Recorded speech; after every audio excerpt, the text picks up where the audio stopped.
जय भोलेनाथ, हर हर महादेव। सावन का महीना चल रहा है और भगवान भोलेनाथ के भगत भगवान भोलेनाथ को मनाने में लगे हुए हैं। चाहे सावन का महीना चल रहा हो या कोई भी महीना चल रहा हो, भगवान भोलेनाथ का पूजन करने में हमें बहुत कुछ सावधानी रखने की जरूरत होती है। अगर आप भी भगवान भोलेनाथ के पूजन में कुछ ऐसी ही गलतियां कर रहे हैं, यानी कि जिन चीजों को भोलेनाथ को अर्पित नहीं करना होता है, जिन चीजों को भोलेनाथ को नहीं चढ़ाना होता है, अगर आप भी वही चीजों को भोलेनाथ को चढ़ा रहे हैं तो भोलेनाथ आपसे कुपित हो सकते हैं, भोलेनाथ आपसे नाराज हो सकते हैं और आपके जीवन में आपको दुष्परिणाम का सामना करना पड़ सकता है। तो आज हम जानने वाले हैं कि भोलेनाथ को किन चीजों को हमको नहीं चढ़ाना होता है, किन चीजों को हमको अर्पित नहीं करना होता है। उसमें सबसे पहले आता है केतकी का फूल। केतकी का पुष्प नहीं चढ़ाने के पीछे एक कथा आती है।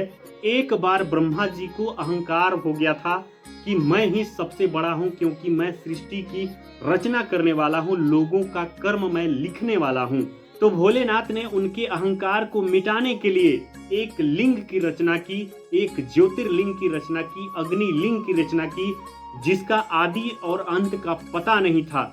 तो वहां पर ब्रह्मा जी और विष्णु जी को बुलाया। तो भगवान भोलेनाथ ने ब्रह्मा जी और विष्णु जी से कहा कि आप दोनों इसके आदि और अंत का पता करो। तो ब्रह्मा जी ने कहा इसका मैं आदि और अंत का पता कर लूंगा। तो ब्रह्मा जी ने कहा कि आप इसके आदि का पता करो, और भगवान विष्णु जी से कहा कि आप इसके अंत का पता करो। तो भगवान भोलेनाथ के कहने पर भगवान श्री हरि विष्णु जी उसकी अंत की तलाश में शिवलिंग के नीचे की ओर गए, और ब्रह्मा जी ने शिवलिंग के आदि की खोज में उन्होंने शिवलिंग के ऊपर की ओर गए। तो जैसे जैसे ब्रह्मा जी ऊपर की ओर चलते चले गए, उनको जाते जाते जाते जाते हजारों वर्ष बीत गए, लेकिन उनके आदि का पता नहीं चला। ठीक उसी प्रकार से विष्णु जी को भी उसके अंत का पता नहीं चला। तो अहंकार वश ब्रह्मा जी ने अपने आप को विजयी घोषित करने के लिए उन्होंने केतकी के पुष्प का सहारा लिया। उन्होंने केतकी के पुष्प से कहा कि ये केतकी, तुम भी इस दुनिया में सर्वज्ञ पूजित होगे, तुम्हारा नाम सबसे पुष्पों में सबसे ऊपर होगा। तुम मेरी गवाही देना कि तुमने इस शिवलिंग का आदि का पता कर लिया है, और मैं जाकर कहूंगा कि मैंने आदि का पता कर लिया है, जिसका गवाही तुम बनोगे। तो केतकी पुष्प ने भगवान ब्रह्मा की बातों में आकर के भगवान शिव के सामने ये गवाही दिया कि मैंने इसके आदि को देखा है। लेकिन भगवान शिव तो पर ब्रह्म हैं, वो सब कुछ जानते हैं, और ब्रह्मा जी से कहा कि आप झूठ बोल रहे हैं, इसके ना आदि है ना अंत है, क्योंकि ये जहां तक है वहां तक मैं हूं, ये ना आदि है ना इसका अनंत है, ये सर्वज्ञ है। इसलिए शिव जी ने क्रोधित होकर ब्रह्मा जी को ये श्राप दिया कि जाइए ब्रह्मा जी, आपने झूठ का सहारा लिया है, आपने सृष्टि का रचयिता होकर आप झूठ बोल रहे हैं, इसलिए आज से आपका पूजन इस धरती पर कहीं भी नहीं होगा, आपका मंदिर कहीं भी नहीं बनेगा।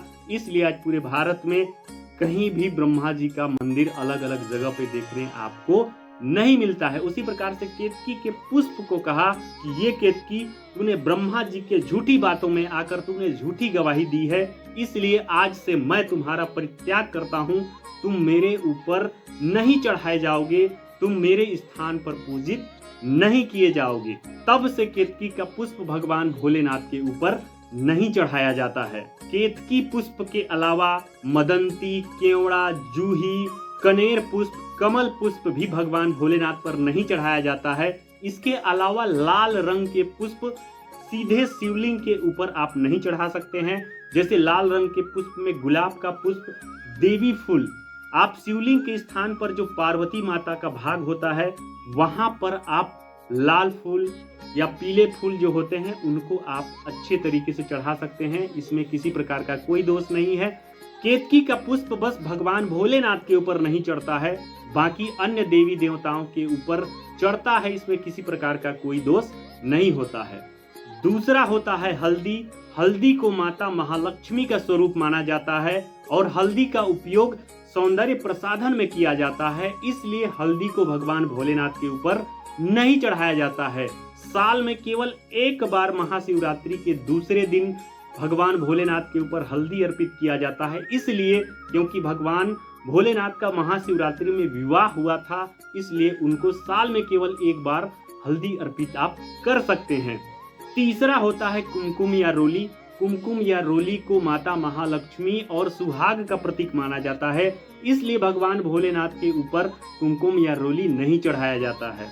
चौथा होता है तुलसी। तुलसी पहले वृंदा के रूप में राक्षस जालंधर की पत्नी के रूप में थी और राक्षस जालंधर का भगवान भोलेनाथ ने वध किया था, इसलिए तुलसी को भी भगवान भोलेनाथ के ऊपर नहीं चढ़ाया जाता है। और तुलसी के बारे में दूसरी बात ये कि तुलसी को भगवान श्री हरिविष्णु जी ने अपने पत्नी के रूप में स्वीकार किया था, इसलिए भी भगवान भोलेनाथ के ऊपर तुलसी या तुलसी दल अर्पित नहीं किया जाता है। पांचवा होता है तिल।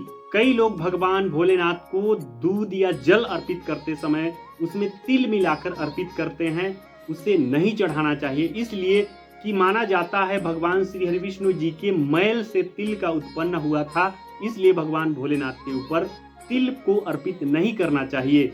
शनि देव और अपने पितरों के अलावा तिल का अर्पण भगवान भोलेनाथ को नहीं किया जाता है। छठवां होता है चावल। कुछ मौकों को छोड़ करके भगवान भोलेनाथ के ऊपर चावल भी अर्पित नहीं किया जाता है, विशेष करके टूटे हुए चावल तो बिल्कुल भी अर्पित नहीं करना चाहिए। सातवां होता है शंख या शंख का जल भगवान भोलेनाथ को अर्पित नहीं किया जाता है, वो इसलिए कि शंखचूड़ नामक राक्षस का वध भगवान भोलेनाथ ने किया था। शंखचूड़ भगवान श्री हरिविष्णु जी का भक्त था, इसलिए भगवान भोलेनाथ को शंख या शंख का जल चढ़ाना वर्जित होता है। इसलिए भगवान भोलेनाथ को जल अर्पित करने के लिए श्रृंगी का उपयोग किया जाता है। और आठवां बताया गया है सिंदूर। शिव पुराण के आधार पर भगवान भोलेनाथ को विनाशक बताया गया है, यही कारण है कि भगवान भोलेनाथ को बैरागी कहा जाता है और बैरागी लोग अपने मस्तक पर राख धारण करते हैं, ना कि सिंदूर, इसलिए भगवान भोलेनाथ के पूजन में सिंदूर का उपयोग नहीं किया जाता है। तो इन्हीं सारी चीजों का ध्यान रखकर आप भगवान भोलेनाथ की पूजन करें। और सबसे बड़ी बात है कि आप मनसा वाचा कर्मणा से, तन मन धन से भगवान भोलेनाथ को आप स्वयं अर्पित हो जाएं, आप स्वयं को भोलेनाथ को अर्पित करें, अवश्य ही भोलेनाथ आप पर प्रसन्न होकर आप पर कृपा करेंगे। हर हर महादेव, जय भोलेनाथ।